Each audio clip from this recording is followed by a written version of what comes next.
I do, like, from people that we've learned or met throughout the years, you talk about success and you talk about winning, and all of that is important for you to find fulfillment, especially, in your 20s, 30s, Sure. 40s, 50s, even 60s. But when it comes to that, like, last, like, stretch in your age, like, that's not what real success is. Real success comes from, like, who's really going to be there no matter what, like, when you're in your, at the last moment, or Right. when you're sick, or how close are you to God, like, in your Exactly. relationship with God. Like, all these different things are so important, and people don't realize it until sometimes it's too late. It's almost like, hey, you don't value your leg until it gets chopped off, Oh or my gosh. or you Yeah. I have this thing with my foot for some reason, because I had a surgery, and I'm like, why can't I feel my foot? I guess that's kind of because my stride has been different, all these, and I'm like, man, you don't value the heel in your foot Until it's a problem. until it's a problem. Right. And I see that in life as well. Like, sometimes it's good that you're talking to the elderly people, because they'll give you the honest truth. They give you perspective. And all the things that we fought for, and all the things that we worked hard for, and all that. While that's important along the way, because you want to make sure you're achieving your absolute best in everything you do, right? Totally. But what we're giving importance, and maybe the reasoning behind it, isn't the real reason why we push hard. And we lie to ourselves sometimes about it. Absolutely. And we can say, oh, I'm doing this for my family.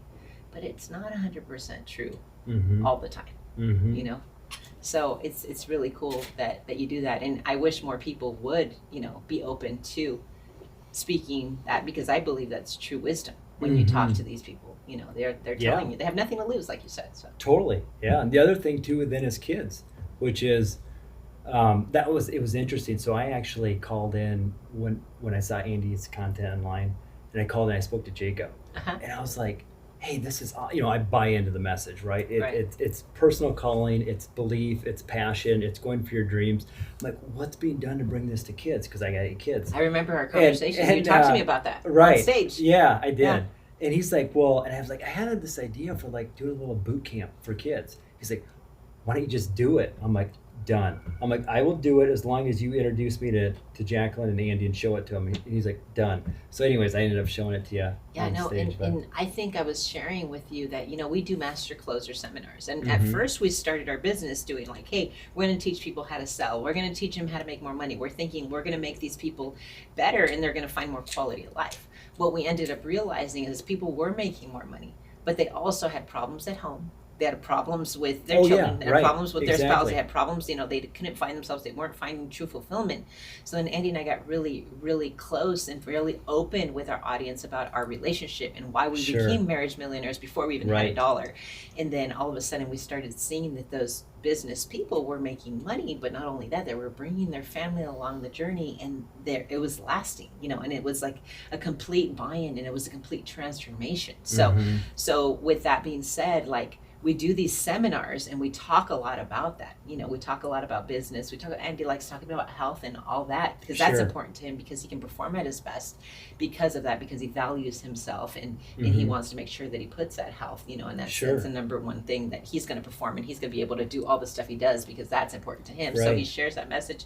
But I was like, if we have these seminars, right, and we can have these kids really appreciate what they have in their parents, because a lot of people try to give their kids a life they didn't have, right? They try to take away that pain. They try to, like, I love the story that you told me about your daughter and her working and making her own money and buying her own car and doing this. Well, that doesn't exist very often anymore, especially with people that own businesses. They just need to have more kids. That's what you were saying, but I don't know if everybody wants to have 8 kids. 8 kids is brave. Right. I want 8 kids. 8 kids is brave. Yeah. I have 3 kids, and I mean, it's crazy. Once they get to an age, you're like, man, they're like little adults, and they're pretty self-sufficient. But at the same time, you're like, man, like, when they get to dating, when they get to all this, like, I'm not looking forward to that. And it's just 8 is a lot of kids, and and I'm sure that you get that entitlement swept away. But what happens to the other people that have 2, maybe 3 kids, or maybe 1 kid? Yeah. How do you keep them from being spoiled or feeling entitled when the parent, all they want to do is give them everything so easily, and they want to teach them life lessons, and they might be good in their parenting, but then also they're like, man, well, they feel bad because they're like, oh, well, they're that only child, or they give themselves excuses for why things are going. And there's great parents that do have 1 or 2 or 3 kids, but generally speaking, a lot of people have trouble, like, especially if they grew up without money and they have money. Right. being able to control that with the people that they love. Yeah, totally. Someone said, I don't know who said it, but they said, if your child has a problem, don't solve it for them, because the person they become as a result of solving their own problems, Right. that's what you need, right? That's Yeah. the character Exactly. for kids. Mm-hmm. Totally. Exactly. Yeah. I mean, you have to put them. Adversity is Mhm. so important. And I had a question. Actually, my niece. She lives in Mexico, but she goes to an American school in Mexico. And she sent me a message. She's like, "Hey, Thea, I have a question. I have a speech. Like they have this almost like a debate class, but they have to answer and be public speakers, which is such a great thing that they have a really good program." But she said the question is, how are mistakes the biggest teachers in life, and why are they necessary in order to have a good life? And I was like, man, that's such a good question, and it's so important. And I was telling her how mistakes are so important, Mhm. and they teach you resilience, and they Sure. teach you how to persevere. And like you think about the basketball Right. players that they had to shoot and miss so many baskets before they made the winning one, and Right. all of that. And when you make those mistakes, more than likely, all the people that I know that are successful, they failed more than they won, really. I Right. mean, that's the Yeah. truth. So They just you kept need going. exactly. Yeah. So I mean, in watching failure as a parent, Mm-hmm. as a child, Mhm. as a son or as a daughter, watching failure in your parents, because they always try to hide failure. Sure. I was lucky enough to watch my parents fail, and I would watch my dad try to hide failure. And one day I talked to him. I'm like, "Dad, you don't have to do that anymore." And it was just this weight that was like taken off of his shoulders. And he asked me, "Do you really notice this stuff?" And I'm like, "Yes, I notice this stuff. But listen, like, that's okay. You're Mhm. teaching me valuable lessons. And you're teaching me that no matter what happens, no matter how hard life is, you're always going to figure it out." Mhm. And that's the best lesson for me. Right. And we got so close after that conversation. And sometimes we try to hide things from our kids, and it's so important for them to learn all this stuff. Totally. So can you have true change without pain? I don't think so. I think that the best teacher is pain, Mhm. honestly. But if you're wise, you can learn from other people's mistakes, Mm-hmm. right? So Sure. one of the things that I think make us like truly special with our business is that Andy and I went through a lot of pain, Right. a lot of working for bad people, a lot of disappointment, a lot of people we disappointed in life. Mhm. There's a lot of things that happened that taught us how to build the business that we have today. Right. But I don't need my 22-year-olds and 25-year-olds to go through that pain to know that, hey, it's hot, don't touch it. You know what I mean? But we Right. have to share with them that vision. We have to share Yeah. with them that we went through certain pains and sacrifices in order for them to Mhm. understand why we do what we do, and to Mhm. buy into that. Sure. And they have to feel that significance and be like, hey, you know what? I have a good life. It's like, Mhm. no matter how much I tell my kids, hey, you don't understand what I went through. Like, they're never going to live through that pain. Right. But what I can do is I can tell them, hey, you know what? Like, I can show them videos of other kids. I Mhm. can take them places. I can go and have them do, community work. I can help them go to feed the homeless. I can help them and put them in situations where they can experience and see other people feeling that pain, in order for them to feel like, hey, you know what? I don't have it all that bad. Mhm. But I think people do have to be exposed to it. Right. Sometimes we shelter people that we love, and shelter, things, and we don't tell people, and that Mhm. doesn't help them learn, because Sure. then they'll have to burn themselves to learn that it's Yeah. hot. So Andy's talked about killing off the old you. Mm-hmm. So I think there's a cost to change, right? There's a cost. And so I guess maybe if you were to look at, and I feel like there's different angles to look at it, but in terms of relationships, obviously those had to change for you. Yeah. And did you have some that hurt? Oh my gosh, yes. I think every single one of them hurt. Mm-hmm. I mean, even the biggest downfall or the biggest problem that couples have is communication, right? Mm-hmm. And I think that in relationships, we grow at different maturity levels and Mhm. everything, right? But like when I first married Andy, for example, it was like, like I almost like had another kid. You know what I mean? It was that way. And I think about it now, and I'm like, man, I'm a marriage millionaire. I love our life, and he's an amazing husband, and he's an Right. amazing dad, and everybody looks, and he's always talking about me, always giving me the credit, and he's so great. But there was a lot of pain that went along in order to build him the way he is. But when you think about certain things, I remember when he was going through his transformational journey. I mean, I went and I hurt his feelings really badly, but I remember our conversations all the time. And it was like, you have the man that is like really like alpha and wants to be strong, right? And then you have the side of them that actually men can be very sensitive in the sense of like, definitely. So when you tell them something, they don't want to let you down, they don't want to let their wife down, right? So they completely like, and they can say, hey, you know what, I'm trying. And you're like, well, the conversation was like, I don't understand why you're trying. You should just know or feel or want to do this because, it should come naturally because we're in a relationship. You should want to be that way. Mm-hmm. And it took me a long time to understand what trying really is, because men and women are very, very different.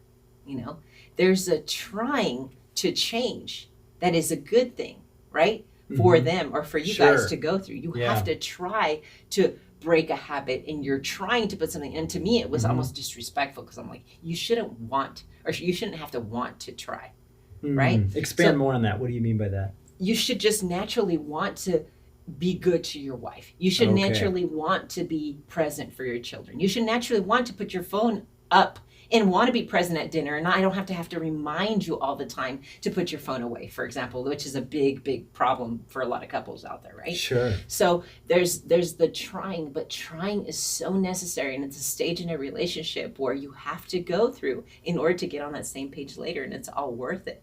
Andy talks a lot about when I grabbed his love handles, right? And then I pissed him off. Yeah, right. Yeah. That was a big pain moment. Me telling him, hey, I learned to live without you, because he wasn't present, and wasn't where his feet were. He was thinking about work when he was at home. When he was at work, he was thinking about home, and he could never ever please anybody because he was always looking for something outside of what was in front of him. Mm-hmm. That was a big painful point. Sure. So to answer your question, the big painful point for me was making that decision to tell him that. Because I did not want to hurt him. Because you knew it was going to hurt him. I knew it was going to hurt him, but I had it was something that I was holding inside of me for a long time, and I knew that it could have gone one or two ways. Mm-hmm. Do I tell this guy that I love more than anything in the world, that's the father of my children, because I came from a broken marriage, and I knew that I didn't want to be anything like my parents, and I knew that I was I made these vows, and I knew that I was opinionated, and I wanted to value myself. If I do not have this conversation and I don't break his heart, because to a woman, watching your father cry or watching your husband get hurt or cry is very painful. It's very painful. Now, I don't know. To me, at least, it was, right? Because you see them in a certain way. They're like, man, they're masculine. You don't want to hurt them. Is it maybe that you're doubting their leadership, or is it just that you're hurting them?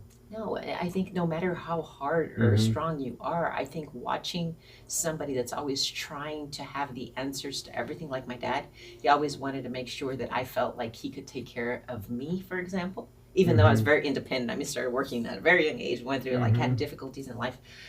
It's still painful to see your father cry.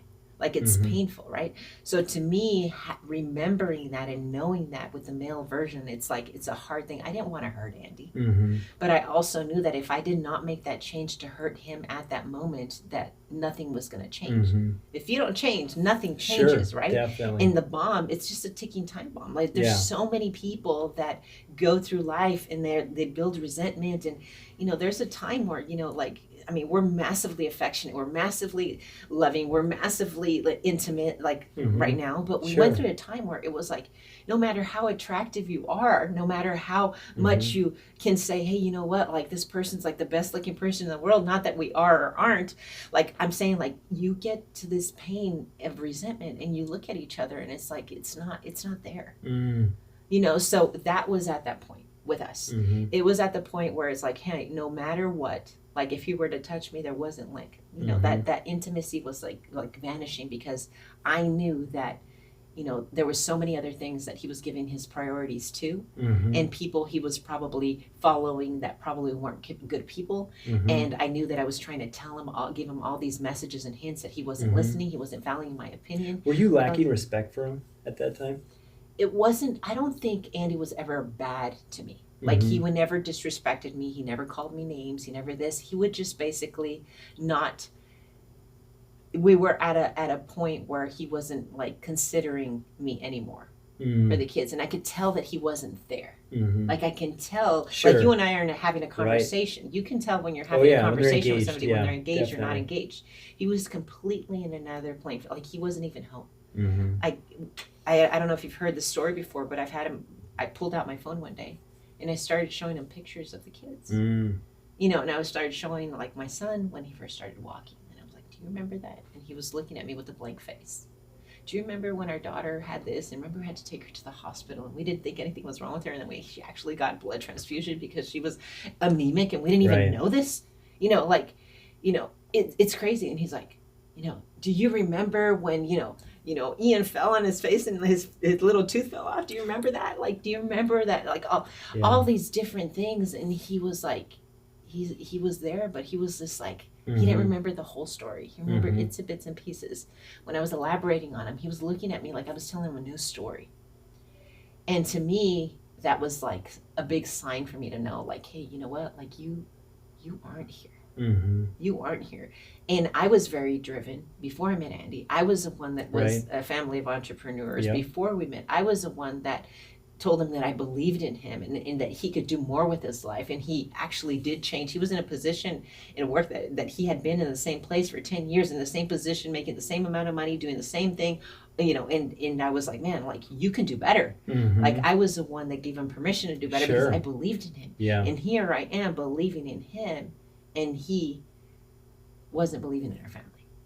So that was painful. How about the belief in himself at that time? Did he have belief He was in a himself? yes man. Which was yes to who? To just people that he wanted to please. Okay. His old bosses, people around him. He wanted to be the guy that was like followed. He was the type of guy like that he, at work, like the sales guys, they would chase him. Be like, hey, Andy, this is, hold on a second. And he'd be like walking. He's like a celebrity because he was just so good at what he did. But at the same time, like he was, before we used to teach, like they used to teach you like, hey, there's an actor switch. When you go to work, you know everything, like you know, and then when you get home, you relax, you turn off the actor switch. So I had to tell him like this actor shit that you've learned is bullshit. Like I'm just telling you, like you have to be who you are. You are, if you are a charismatic person, you're a charismatic person as you, not when you go to work, not when you go to the store, not when you're in front of this person or that. Like that's your identity. Your identity is who you carry everywhere you go.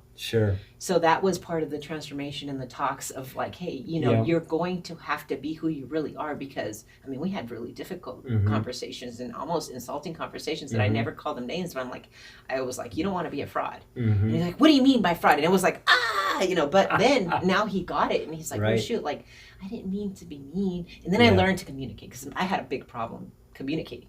I knew what I wanted to say. I knew that I was quote unquote What do you mean right. by the problem? You were just too direct? You were too to the point? Or I didn't sugarcoat anything. You just hit him. I just hit him hard. And what happened is that, so the way I realized this is one day I was telling him something.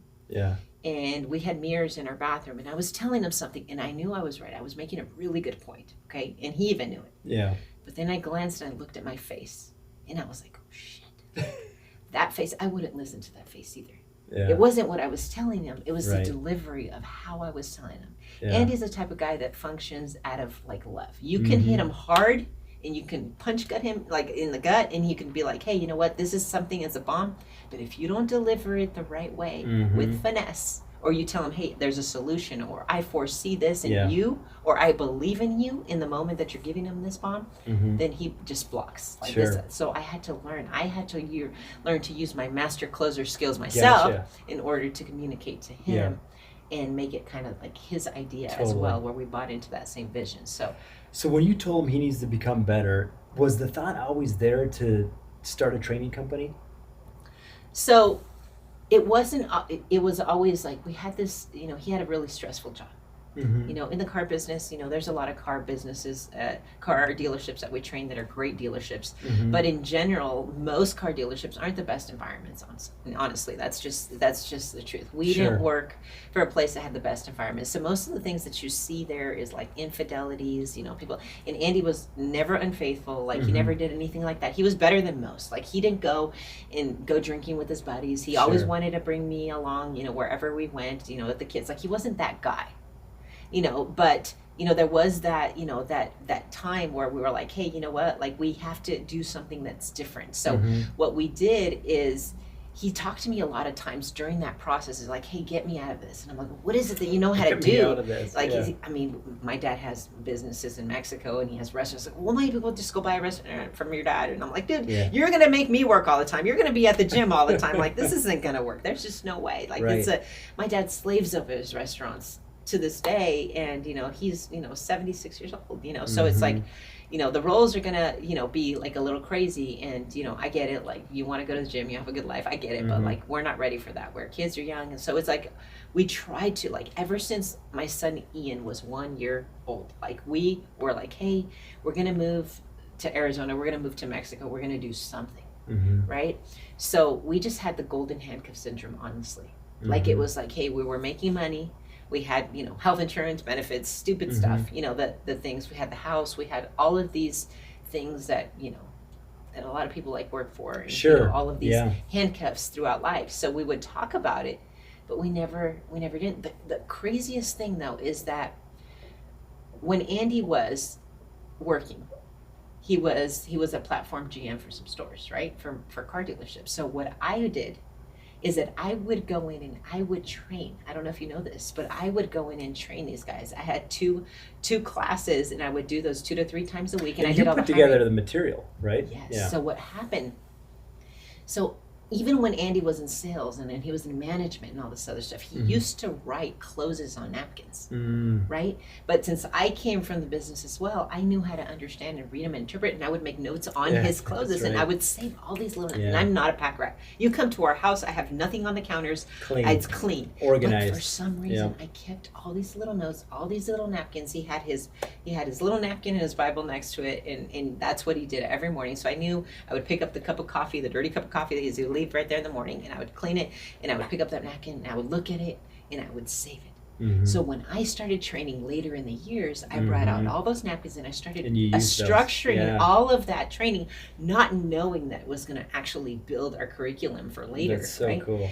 And so I used all those notes, and I used it to train. But I do remember when I was training, he was so like disconnected and not really wanting to be, because that's when I told him, hey, we learned to live without you a lot of, and we went through it, and I started working and doing all these different things too. But I would talk to him about what I was going to teach the next day. And I remember I would tell him, hey, I'm going to go over this. And I remember him just being like, he didn't really care. Like at the moment, he was kind of like, yeah. And sometimes he'd be there, and sometimes he wasn't. He was just kind of like, man, I just want out. Like, I don't like what I do. I don't like where I work. I don't like, how I'm treated. I don't like how they treat the other people, not just necessarily me. So it was like one of those things where we're like, hey, we're going to start. Once he told me, hey, I'm very unhappy, we're like, okay, let's just start our training company. And it started by us just traveling in two, 3 states, right there, neighboring states. Yeah. And then later on, it became something where, COVID hit, and we decided to start a seminar. And then, it was like 20, 30 people at first seminar, and then it became 50, and then 100. And then it was like, we ran out of space, and then it gave us the courage to take the leap of faith and come here to Arizona. So, and it's one thing I feel like to do sales training, but now I feel like you guys, and I think obviously you're still doing that as a company, but you're also doing leadership, personal development training. Right. Was that the thought in the beginning, or did that evolve over time? It evolved over time because we realized that the results and the closes, and we were loading their mouths with basically like overcoming objections. But we're like, how can we transform these people, not only just to make, because we're teaching people how to make money. I mean, they're gear to dates. I mean, they were going up. We're getting pictures of them. They're all excited. But it wasn't lasting change for them. They would have a good month, and they would go and do stupid stuff with the money. And then all of a sudden, like I said, we brought in more of the marriage stuff, and then we went on and we started like, our seminars started being like 100% automotive, and then all of a sudden we would have like solar and automotive, then all of a sudden we had roofing, solar, automotive, then all of a sudden we have realtors, roofing, automotive, then we have business owners that had all these, and then all of a sudden we had all of these different industries that they were using the same principles, and they liked it, but they were basically translating our closes onto what was relevant for them, and they started making money. But then we're like, man, like really, like how can we truly help these people, and how can we systemize something that can be duplicated? Because people started looking at our culture and what we're doing here, and they're like, how can I build the same thing? So we started teaching what we do to build teams, and how to hire the right way, how to get your buy-in from your team, and all these things that just started evolving into just a complete system of how we live our life. So to us it just comes naturally now, because we don't have to just necessarily talk about like certain things. Like we can be us, and people are really picking up those life experiences. We can just have real conversations, just like you and I are having right now. Definitely. And it just comes naturally because it's all with it's who you are. Yeah, exactly. It's what you believe. Yeah, exactly. And so you are the CEO of the Elliott Group. And so this is my own thought. I'm just curious about this, but I watched a long time ago, when I was probably 20 years old, a documentary at a science museum where they showed lions and a pride of lions. Yeah. And they talked about the females in that group being the power behind the throne. Oh, they're the hunters. Yeah. Is that you? Well, it's the way it's kind of gone, and I'm kind of trying to get out of my thing. Like I'm really good with like the face to face. Like I love training people. Like when it comes to this, I love being able to tell you, hey, can you do this? Oh, show me how you do it, and I want to make sure you learned it. Like that was me, right? That's why I can go and train these people in person. Andy he wasn't this way all the time, but he developed like, hey, the camera, like how, like all of this, the audience and everything. And to me, it's really good for me to keep them like this. And I didn't really want to be in the camera. Like I didn't really like the camera. I didn't really like the attention. I was more like, I was like, hey, I'll tell you like what I like to see, and I'll organize things, and I'll get things, I'll put in processes, whatever it is, but not, I don't want the camera. I'll talk to anybody. I'll tell them what I know. Like I'll teach people. I think I'm pretty good at teaching people, but it wasn't that. So it became like, hey, Andy like was the one that like and he's amazing at it. Like he's 1,000 times better than me talking to the crowd, and he can move people because he has a lot more experience than I do in that. But with me, like I can write a freaking course like no other, like, or something that we do in that way. So, but I realized that was missing on the other side as well. So I was like, I can't think that way. I can't be like, behind like shy or anything like that. Like I wasn't really shy. I just wasn't like, I'm like, Andy's so much better. Let's just have him do it, So, but there's a need for like, we just, trained just the other 2 days ago, there's a group of real estate, like women, all women that were in this class. And I'm like, man, there's a lot of women in this space, and more that need to hear from a woman. Yeah. So as I started getting testimonials of these people and these couples and these people that are very, very highly driven CEOs and other like business owners, I was like, man, like I don't need to do it for me. I need to do it for them. Like, so that gave me the courage to do it. So to me, it's not like, oh my gosh, I like need the attention, or I want this. Like I've never been that way. But now I'm getting better at like showing who I am. And I love that I can be me. Like I don't have to try. Totally. So it's, to me, it's easier. So that's what I'm just trying to evolve at. But the hardest thing for me was having control and letting go of that control, which many business owners have that. Sure. So I give that rope analogy all the time. Like it's like, hey, you can't climb the rope. You have to let go in order to climb, right? Totally. So it's like delegating, Totally. And nobody's going to care as much as I do. Nobody's going to, nobody's going to do it as good as I do. And the truth is, it's all bullshit lies. I mean, it's just like I learned, like there's so many people that are far more talented than I am because I'm 43 years old. There's a lot of new ideas that so many other people have. And I just needed to let go of that. So I think a true CEO can delegate and empower people. And now that I do a lot of the leadership training and all this stuff, it's like, man, like true leaders build other leaders, and they empower them. And real CEOs, they delegate in a way and make the other people feel special and build that. And we have our team, they all protect us, and they all watch out for us, and they all do things with pride because we give them that power, and we're not micromanaging them. And in order to become that, you're going to have to learn to be like the right CEO, and that's what they do, Right. So. And I've got so many questions for you, but I'm guessing we're probably short on time. But one question I'd like to ask you is about faith. And it's one question that I've thought a lot about. So if you think about it, I've thought about it. So personal development teaches that you're the problem and you're the solution. Of course. Christianity teaches you're the problem, but Jesus is the solution. The solution is outside of you. Right. And how do you balance that as a training company and wanting to encourage people to be their best selves with God's plan for your life?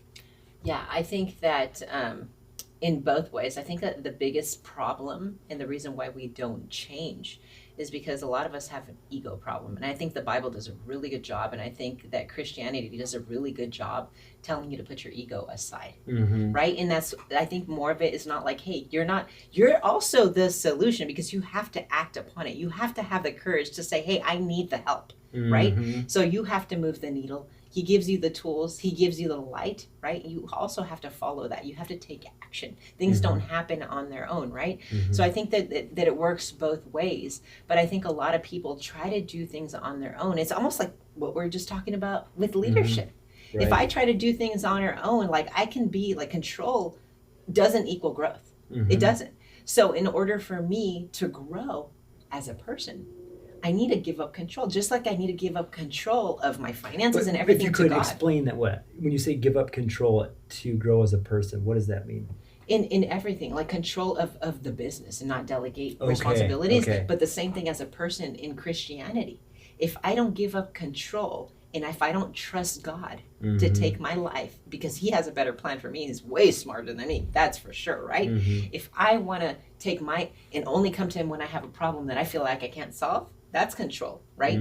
So if I don't give up that control and put my ego aside and feel like I can solve things myself, then you're going to be you're the bottleneck. Right. You're the bottleneck in your business. You're the bottleneck of your family. You're the bottleneck in your Christian, in how you feel as a Christian. Sure. Because you have to give up that control. You have to let go of that ego. But you do have to act.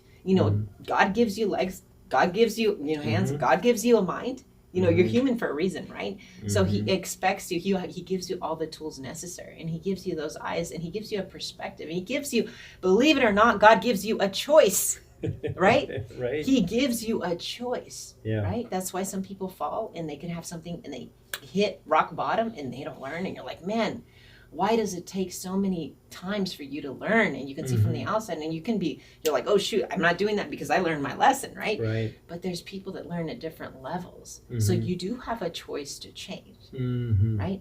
But I think a lot of people don't change because of that wanting to have control. And they don't trust God enough in order to change. Totally. So last question. Speak to someone that's struggling, right, with self-belief, who, let's just say, take an example, someone that's 400 pounds, and they're looking to make life change, but they don't have the belief. If you think about it, right, there's so many things that have happened in their life to get them to where they're at. And it's just like it's like an iceberg, right? There's all these things underneath the water that you can't see that has to do with mindset. What can you say to someone like that to help them move forward? Well, the biggest thing for us, and what I always say, is don't wait for something bad to happen before you take action. Obviously, you feel like you're in a position right now that you're at your worst, but there's always a worse place to be.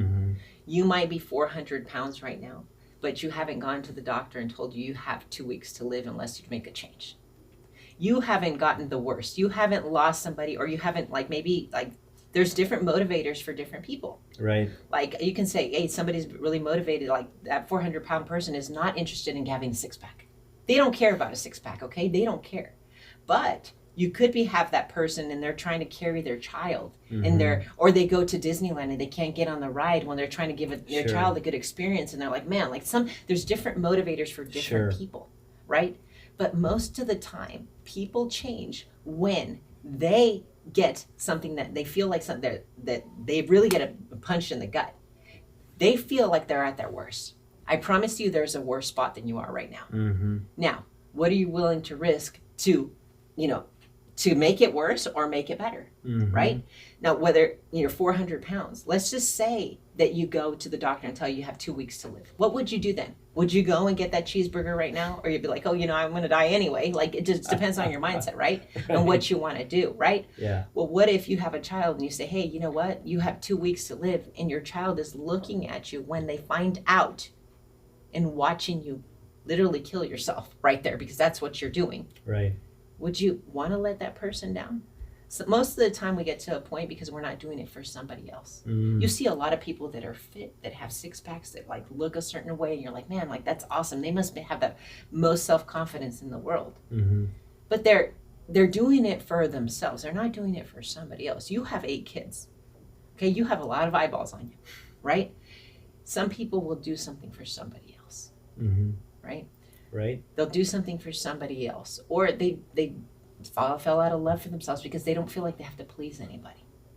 So I would say there's always something worse. Right. There's always something better, but there's always something worse that can happen to you.